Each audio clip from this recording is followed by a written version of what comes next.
Dimoni. Desde Cullera a Sagunto, en toda la valenciana Vega, no había pueblo ni poblado donde no fuese conocido. Apenas su dulzaina sonaba en la plaza. Los muchachos corrían desalados, las comadres llamábanse unas a otras con ademán gozoso, y los hombres abandonaban la taberna. ¡Dimoni! ¡Ya está ahí, Dimoni! Y él, con los carrillos hinchados, la mirada vaga perdida en lo alto y soplando sin cesar en la picuda dulzaina, acogía la rústica ovación con la indiferencia de un ídolo.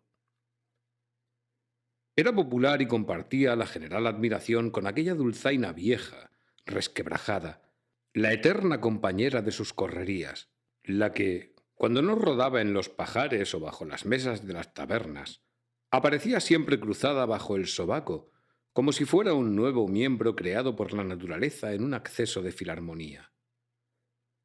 Las mujeres que se burlaban de aquel insigne perdido habían hecho un descubrimiento. Dimoni era guapo. Alto, fornido, con la cabeza esférica, la frente elevada, el cabello al rape y la nariz de curva audaz. Tenía en su aspecto reposado y majestuoso algo que recordaba al patricio romano, pero no de aquellos que en el periodo de austeridad vivían a la espartana y se robustecían en el campo de Marte, sino de los otros, de aquellos de la decadencia, que en las orgías imperiales afeaban la hermosura de raza coloreando su nariz con el bermellón del vino y deformando su perfil con la colgante sotabarba de la glotonería. Dimoni era un borracho. Los privilegios de su dulzaina, que por lo maravillosos le habían valido el apodo, no llamaban tanto la atención como las asombrosas borracheras que pillaba en las grandes fiestas. Su fama de músico le hacía ser llamado por los clavarios de todos los pueblos, y veíasele llegar carretera abajo, siempre erguido y silencioso, con la dulzaina en el sobaco, llevando al lado, como gozquecillo obediente, al tamborilero, algún pillete recogido en los caminos, con el cogote pelado por los tremendos pellizcos que al descuido le largaba el maestro cuando no redoblaba sobre el parche con brío, y que si, cansado de aquella vida nómada, abandonaba al amo, era después de haberse hecho tan borracho como él. No había en toda la provincia dulzainero como Dimoni, pero buenas angustias les costaba a los clavarios el gusto de que tocase en sus fiestas. Tenían que vigilarle desde que entraba en el pueblo, amenazarle con un garrote para que no entrase a la taberna hasta terminada la procesión, o muchas veces, por un exceso de condescendencia, acompañarle dentro de aquella para detener su brazo cada vez que lo tendía hacia el porrón. Aun así, resultaban inútiles tantas precauciones, pues más de una vez, marchando grave y erguido, aunque con paso tardo, ante el estandarte de la cofradía, escandalizaba a los fieles rompiendo a tocar la marcha real frente al ramo de olivo de la taberna y entonando después el melancólico De Profundis, cuando la peana del santo patrono volvía a entrar en la iglesia. Y estas distracciones de bohemio incorregible, estas impiedades de borracho, alegraban a la gente. La chiquillería pululaba en torno de él, dando cabriolas al compás de la dulzaina y aclamando a Dimoni, y los solteros del pueblo se reían de la gravedad con que marchaba delante de la cruz parroquial y le enseñaban de lejos un vaso de vino, invitación a la que contestaba con un guiño malicioso, como si dijera: «Guardadlo para después». Ese después era la felicidad de Dimoni, pues representaba el momento en que, terminada la fiesta y libre de la vigilancia de los clavarios, entraba en posesión de su libertad en plena taberna. Allí estaba en su centro, junto a los toneles pintados de rojo oscuro, entre las mesillas de zinc jaspeadas por las huellas redondas de los vasos, aspirando el tufillo del ajo aceite, del bacalao y las sardinas fritas que se exhibían en el mostrador tras mugriento alambrado, y bajo los suculentos pabellones que formaban, colgando de las viguetas, las ristras de morcillas rezumando aceite, los manojos de chorizos moteados por las moscas, las oscuras longanizas y los ventrudos jamones espolvoreados con rojo pimentón. La tabernera sentíase halagada por la presencia de un huésped que llevaba tras de sí la concurrencia, e iban entrando los admiradores a bandadas. No había bastantes manos para llenar porrones. Esparcíase por el ambiente un denso olor de lana burda y sudor de pies, y a la luz del humoso quinqué veíase a la respetable asamblea, sentados unos en los cuadrados taburetes de algarrobo con asiento de esparto, y otros en cuclillas en el suelo, sosteniéndose con fuertes manos las abultadas mandíbulas, como si éstas fueran a desprenderse de tanto reír. Todas las miradas estaban fijas en Dimoni y su dulzaina. «¡La abuela! ¡Fes, abuela!». Y Dimoni, sin pestañear, como si no hubiera oído la petición general, comenzaba a imitar con su dulzaina el gangoso diálogo de dos viejas, con tan grotescas inflexiones, con pausas tan oportunas, con escapes de voz tan chillones, que una carcajada brutal e interminable conmovía la taberna, despertando a las caballerías del inmediato corral que unían a la barahunda sus agudos relinchos. Después le pedían que imitase a la borracha, una mala piel que iba de pueblo en pueblo vendiendo pañuelos y gastándose las ganancias en aguardiente. Y lo mejor del caso es que casi siempre estaba presente la aludida, y era la primera en reírse de la gracia con que el dulzainero imitaba sus chillidos al pregonar la venta y las riñas con las compradoras. Pero cuando se agotaba el repertorio burlesco, Dimoni, soñoliento por la digestión del alcohol, lanzábase en su mundo imaginario, y ante un público silencioso y embobado, imitaba la charla de los gorriones, el murmullo de los campos de trigo en los días de viento, el lejano sonar de las campanas, todo lo que le sorprendía cuando por las tardes despertaba en medio del campo, sin comprender cómo le había llevado allí la borrachera pillada la noche anterior. Aquellas gentes rudas no se sentían ya capaces de burlarse de Dimoni, de sus soberbias chispas, ni de los repelones que hacía sufrir al tamborilero.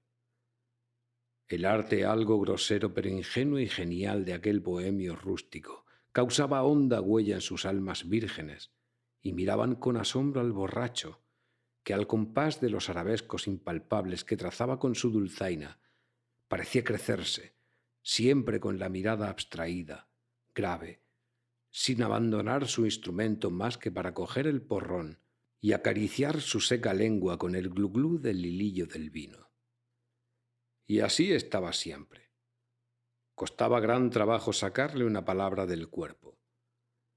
De él sabíase únicamente, por el rumor de su popularidad, que era de Benicófar, que allá vivía en una casa vieja que conservaba aún porque nadie le daba 2 cuartos por ella, y que se había bebido en unos cuantos años 2 machos, un carro y media docena de campos que heredó de su madre. ¿Trabajar? No, y 1000 veces no. Él había nacido para borracho. Mientras tuviese la dulzaina en las manos no le faltaría pan. Y dormía como un príncipe cuando, terminada la fiesta y después de soplar y beber toda la noche, caía como un fardo en un rincón de la taberna o en un pajar del campo. Y el pillete tamborilero, tan ebrio como él, se acostaba a sus pies cual un perrillo obediente. Nadie supo cómo fue el encuentro, pero era forzoso que ocurriera, y ocurrió. Dimoni y la borracha se juntaron y se confundieron. Siguiendo su curso por el cielo de la borrachera, rozáronse, para marchar siempre unidos, el astro rojizo de color de vino y aquella estrella errante, lívida como la luz del alcohol. La fraternidad de borrachos acabó en amor, y fuéronse a sus dominios de Benicófar a ocultar su felicidad en aquella casucha vieja, donde por las noches, tendidos en el suelo del mismo cuarto donde había nacido Dimoni, veían las estrellas que parpadeaban maliciosamente a través de los grandes boquetes del tejado, adornados con largas cabelleras de inquietas plantas. Aquella casa era una muela vieja y cariada que se caía en pedazos. Las noches de tempestad tenían que huir, como si estuvieran a campo raso, perseguidos por la lluvia, de habitación en habitación, hasta que por fin encontraban en el abandonado establo un rinconcito donde entre polvo y telarañas florecía su extravagante primavera de amor. Casarse. ¿Para qué? Valiente cosa les importaban lo que dijera la gente. Para ellos no se habían fabricado las leyes ni los convencionalismos sociales. Les bastaba el amarse mucho, tener un mendrugo de pan a mediodía y sobre todo algún crédito en la taberna. Dimoni mostrábase absorto, como si ante su vista se hubiese abierto ignorada puerta, mostrándole una felicidad tan inmensa como desconocida. Desde la niñez, el vino y la dulzaina habían absorbido todas sus pasiones. Y ahora, a los 28 años, perdía su pudor de borracho insensible, y como uno de aquellos cirios de fina cera que llameaban en las procesiones, derretíase en brazos de la borracha. Sabandija escuálida, fea, miserable, ennegrecida por el fuego alcohólico que ardía en su interior, apasionada hasta vibrar como una cuerda tirante, y que a él le parecía el prototipo de la belleza. Su felicidad era tan grande que se desbordaba fuera de la casucha. Acariciábanse en medio de las calles con el impudor inocente de una pareja canina, y muchas veces, camino de los pueblos donde se celebraba fiesta, huían a campo traviesa, sorprendidos en lo mejor de su pasión por los gritos de los carreteros, que celebraban con risotadas el descubrimiento. El vino y el amor engordaban a Dimoni. Echaba panza, iba de ropa más bien cuidado que nunca, y sentíase tranquilo y satisfecho al lado de la borracha, aquella mujer cada vez más seca y negruzca, que pensando únicamente en cuidarle, no se ocupaba en remendar las sucias faldillas que se escurrían de sus hundidas caderas. No le abandonaba. Un buen mozo como él estaba expuesto a peligros, y no satisfecha con acompañarle en sus viajes de artista, marchaba a su lado al frente de la procesión, sin miedo a los cohetes y mirando con cierta hostilidad a todas las mujeres. Cuando la borracha quedó embarazada, la gente se moría de risa, comprometiéndose con ello la solemnidad de las procesiones.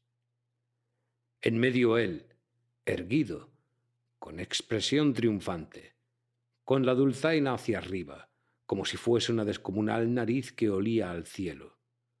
A un lado el pillete, haciendo sonar el tamboril, y al opuesto la borracha, exhibiendo con satisfacción, como un segundo tambor, aquel vientre que se hinchaba cual globo próximo a estallar, que la hacía ir con paso tardo y vacilante, y que, en su insolente redondez, subía escandalosamente el delantero de la falda, dejando al descubierto los hinchados pies bailoteando en viejos zapatos y aquellas piernas negras, secas y sucias, como los palillos que movía el tamborilero. Aquello era un escándalo, una profanación, y los curas de los pueblos sermoneaban al dulzainero. «Pero, gran demonio, cásate al menos, ya que esa perdida se empeña en no dejarte ni aún en la procesión. Yo me encargaré de arreglaros los papeles». Pero aunque él decía a todo que sí, maldito lo que le seducía la proposición. ¿Casarse ellos? Bueno, va. ¿Cómo se burlaría la gente? Mejor estaban así las cosas. Y en vista de su tozuda resistencia, si no le quitaron las fiestas por ser el más barato y mejor de los dulzaineros, despojáronle de todos los honores anexos a su cargo, y ya no comió más en la mesa de los clavarios, ni se le dio el pan bendito, ni se permitió que entrasen en la iglesia el día de la fiesta semejante par de herejotes. Ella no fue madre. Cuando llegó el momento, arrancaron en pedazos de sus entrañas ardientes aquel infeliz engendro de embriaguez. Y tras el feto monstruoso y sin vida, murió la madre, ante la mirada asombrada de Dimoni, que al ver extinguirse aquella vida sin agonía ni convulsiones, no sabía si su compañera se había ido para siempre o si acababa de dormirse, cuando rodaba a sus pies la botella vacía. El suceso tuvo resonancia, y las comadres de Benicófar se agruparon en la tienda de la casucha para ver de lejos a la borracha tendida en el ataúd de los pobres, y al Dimoni en cuclillas, junto a la muerta, voluminoso, lloriqueando y con la cerviz inclinada como un buey melancólico. Nadie del pueblo se dignó entrar en la casa. El duelo se componía de media docena de amigos de Dimoni, haraposos y tan borrachos como éste, que pordioseaban por los caminos, y el sepulturero de Benicófar. Pasaron la noche velando a la difunta, yendo por turno cada 2 horas a aborrear la puerta de la taberna, pidiendo que les llenasen una enorme bota. Y cuando el sol entró por las brechas del tejado, despertaron todos tendidos en torno de la difunta, ni más ni menos que los domingos por la noche, cuando en fraternal confianza caían en algún pajar a la salida de la taberna. ¡Cómo lloraban todos! Y ahora la pobrecita estaba allí, en el cajón de los pobres, tranquila como si durmiera y sin poder levantarse a pedir su parte. Oh, lo que es la vida. Y en esto hemos de parar todos. Y los borrachos lloraron tanto que al conducir el cadáver al cementerio todavía les duraba la emoción y la embriaguez. Todo el vecindario presenció de lejos el entierro. Las buenas almas reían como locas ante espectáculo tan grotesco. Los amigotes de Dimoni marchaban con el ataúd al hombro, dando traspiés que hacían mecerse rudamente la fúnebre caja como un buque viejo y desarbolado. Y detrás de aquellos mendigos iba Dimoni con su inseparable instrumento bajo el sobaco, siempre con aquel aspecto de buey moribundo que acababa de recibir un tremendo golpe en la cerviz. Los chiquillos gritaban y daban cabriolas ante el ataúd, como si aquello fuese una fiesta, y la gente reía, asegurando que lo del parto era una farsa y que la borracha había muerto de un hartazgo de aguardiente. Los lagrimones de Dimoni también hacían reír. Valiente pillo. Aún le duraba el cañamón de la noche anterior, y lloraba lágrimas de vino al pensar que ya no tendría una compañera en sus borracheras nocturnas. Todos le vieron volver del cementerio, donde por compasión habían permitido el entierro de aquella gran perdida. Y le vieron también cómo con sus amigotes, incluso el enterrador, se metía en la taberna para agarrar el porrón con las manos sucias de la tierra de las tumbas. Desde aquel día el cambio fue radical. Adiós excursiones gloriosas, triunfos alcanzados en las tabernas, serenatas en las plazas y toques estruendosos en las procesiones. Dimoni no quería salir de Benicófar ni tocar en las fiestas. ¿Trabajar? Eso para los imbéciles, que no contasen con él los clavarios. Y para afirmarse más en esta resolución, despidió al último tamborilero, cuya presencia le irritaba. Tal vez en sus ensueños de borracho melancólico había pensado, mirando el hinchado vientre de la borracha, en la posibilidad de que con el tiempo un muchacho panzudo, con cara de pillo, un dimoniet, acompañase golpeando el parche, las escalas vibrantes de su dulzaina. Ahora sí que estaba solo. Había conocido la dicha para que después su situación fuese más triste. Había sabido lo que era amor para conocer el desconsuelo, 2 cosas cuya existencia ignoraba antes de tropezar con la borracha. Entregóse al aguardiente con el mismo fervor que si rindiera un tributo fúnebre a la muerta. Iba roto, mugriento, y no podía revolverse en su casucha sin notar la falta de aquellas manos de bruja, secas y afiladas como garras, que tenían para él cuidados maternales. Como un búho, permanecía en el fondo de su guarida mientras brillaba el sol, y a la caída de la tarde salía del pueblo cautelosamente, como ladrón que va al acecho, y por una brecha del muro se colaba en el cementerio, un corral de suelo ondulado que la naturaleza igualaba con matorrales en los que pululaban las mariposas. Y por la noche, cuando los jornaleros retrasados volvían al pueblo con la azada al hombro, oían una musiquilla dulce e interminable que parecía salir de las tumbas. —¡Timoni! ¿Eres tú? La musiquilla callaba ante los gritos de aquella gente supersticiosa que preguntaba por ahuyentar su miedo. Y luego, cuando los pasos se alejaban, cuando se restablecía en la inmensa vega el susurrante silencio de la noche, volvía a sonar la musiquilla, triste como un lamento, como el lloriqueo lejano de una criatura llamando a la madre que jamás había de volver.